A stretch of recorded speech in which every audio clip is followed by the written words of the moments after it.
Alo, Trà Vinh xin chào các bạn. Hôm nay thì mình chia sẻ một cái món bánh mặn thập cẩm nè. Đơn giản nhưng mà đặc biệt mình kết hợp cùng với dưa leo.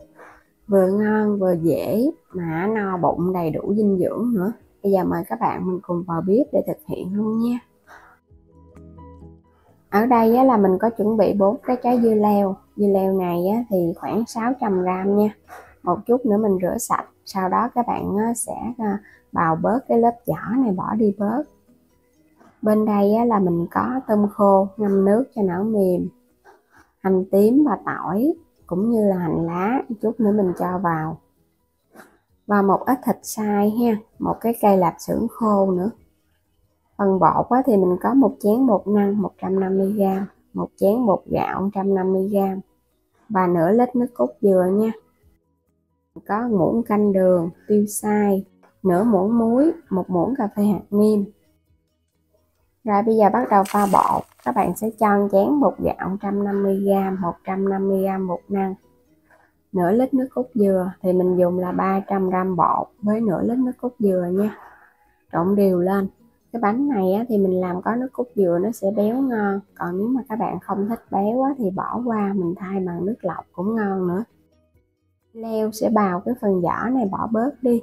Còn các bạn thích nó có cái màu xanh xanh thì mình rửa với muối sạch rồi mình để nguyên vỏ cũng được ha. Bào cái sợi cho nó đều đều nhỏ nhỏ vậy nè. Mình chỉ lấy cái phần thịt ở bên ngoài thôi à. Còn cái phần hạt ở giữa thì các bạn bỏ nha, nó mềm lắm, không ngon đâu. 4 cái trái dưa leo mình đã làm xong rồi nè. Bây giờ để qua một bên. Lạp xưởng một cây mình sẽ cắt đôi ra. Sau đó các bạn sẽ xắt lại cho nó nhỏ nhỏ đều đều. Lạp xưởng thì cho vào nó sẽ thơm ngon á. Còn nếu mà không có thì các bạn bỏ qua lạp xưởng cũng được. Mình dùng hoàn toàn bằng thịt và tôm khô cũng ngon nữa. Mình xắt đều xong thì để qua một bên. Hành lá cũng xắt nhỏ ra luôn ha. Hành lá một chút nữa mình cho vào thì nó vừa thơm mà nó vừa đẹp nữa. Tỏi và hành tím mình xắt ra, sau đó mình băm lại cho nó nhỏ nhỏ một chút để mình xào cho nó thơm á. Cho vào chảo 2 muỗng canh dầu ăn.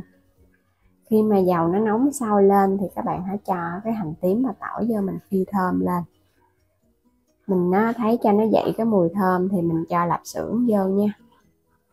Tôm khô các bạn muốn xào thơm thì xào, còn không thì một chút nữa mình cứ để yên lên trên mặt. Rồi tới thịt nè, để lửa lớn nha, cho thịt nó săn lên á, nó không có bị dính chùm lại. Rồi bây giờ mình cho cái phần dưa leo vô. Dưa leo thì các bạn cho vô sau, mình chỉ cần xào sơ qua cái là được rồi. Xem video của mình nếu như thích kênh thì vui lòng đăng ký ủng hộ mình nha. Mình mời các bạn xem thêm kênh Alo Trà Vinh 2 và đăng ký kênh ủng hộ mình. Rồi mình sẽ nêm cái gia vị hồi nãy chuẩn bị vô nè, gồm có muối, hạt nêm, đường và tiêu. Trộn đều lên nữa. Thì cái phần này mình không có nêm quá mặn nha, bởi vì lạp xưởng và tôm khô nó cũng có cái vị mặn rồi đó. Cuối cùng là trộn đều thau bột, các bạn gót vô luôn ha. Mình xào ở trên lửa một chút xíu nữa để cho bột của mình nó sệt lại. Thì một chút nữa mình cho vào trong cái khuôn bánh bánh của mình nó sẽ dẻ. Còn nếu mà các bạn không có xào bột thì bột nó sẽ hơi lỏng, mình hấp nó dễ bị lắng ở dưới đáy khuôn, thì phần bột nó ở dưới nó sẽ cứng hơn ở trên. Đây mình đảo một chút xíu nữa ha. Bắt đầu nó đóng ở dưới đáy chảo rồi nè. Đảo chút xíu nữa là mình tắt bếp được rồi. Chảo còn nóng thì bột nó sẽ sệt hơn. Rồi sẽ lấy cái hành lá cho vô sau cùng để giữ được cái màu xanh cũng như là cái mùi thơm Hồi nãy trong bột mình đã có hành và tỏi phi rồi, cho nên là thêm hành lá vô sau nữa là được rồi ha. Phần bột của mình vậy là được rồi. Rồi bây giờ mình chuẩn bị cái khuôn nhỏ. Mình quét sơn lớp dầu ở trong khuôn. Sau đó thì các bạn hãy múc bột vô. Mình cứ cho đầy khuôn thôi. Nếu mà không có khuôn thì các bạn dùng những cái chén nhỏ nhỏ. Còn có khuôn thì ra cái bánh nó dễ thương hơn. Cuối cùng là trang trí lên trên mặt một cái con tôm khô cho nó đẹp mắt và hấp dẫn nè. Cứ làm tương tự những cái khuôn bánh còn lại ha. Mình làm khuôn vừa vừa thôi, đừng có quá lớn, lớn quá là ăn ra cái bánh ngán lắm. Hoặc là các bạn vo cái viên tròn tròn cũng được nữa. Mình lót qua mình hấp cũng chín cũng ngon luôn nha. Con tôm khô lớn thì mình cho 1 con, còn con nhỏ thì các bạn để 2 con nha. Mình làm xong thì mình xếp qua bên cái nồi để đem đi hấp luôn. Làm sẵn hết, bắt sẵn nồi nước sôi, cho bánh vào hấp. Mình hấp 20 phút với lửa trung bình.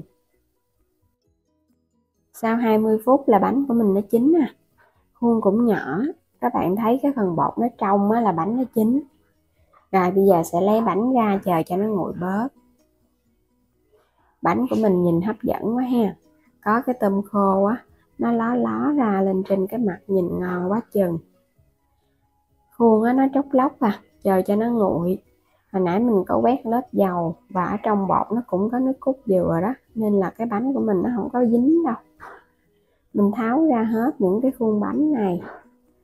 Bánh này có thể ăn không vậy là ngon lắm rồi. Còn thích cho nó giòn hơn, các bạn có thể chiên 2 mặt bánh. Chiên áp chảo á, 2 cái mặt bánh cho nó hơi vàng chút thì cái mặt nó sẽ giòn giòn. Mình tháo ra hết sẵn vậy nè.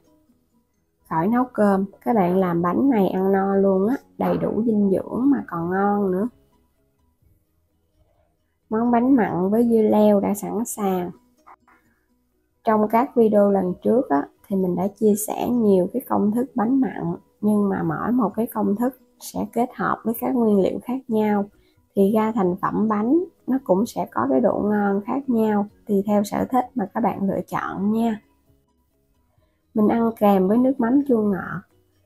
Còn thích ít ngán hơn, các bạn có thể mình ăn thêm một ít đồ chua hoặc là rau cải, rau thơm các loại cũng ngon lắm á. Hôm nay đơn giản mình chỉ ăn kèm với nước mắm thôi. Chua chua ngọt ngọt cay cay, kết hợp với lớp bột béo ngậy mềm mại nè, hòa cùng với cái nhân thịt á, mặn mặn, ăn không có bị ngán. Bột rất là mềm nha, không có bị cứng đâu. Và làm vậy các bạn cứ để yên trong khuôn, qua ngày hôm sau mình ăn vẫn ngon luôn á. Bột ngon lắm các bạn, béo, giống như là mình ăn bánh đúc mặn truyền thống vậy đó. Béo, nước cốt dừa, mềm thơm. Dưa leo thì kết hợp với bột ăn nó cũng mềm mềm và nó có cái sợi sợi á. Bây giờ thì mình chúc các bạn ngon miệng với món bánh mặn dưa leo này nha. Đừng quên đăng ký kênh Alo Trà Vinh và Alo Trà Vinh 2 ủng hộ mình. Xin chào tạm biệt, hẹn gặp lại các bạn ở những video tiếp theo.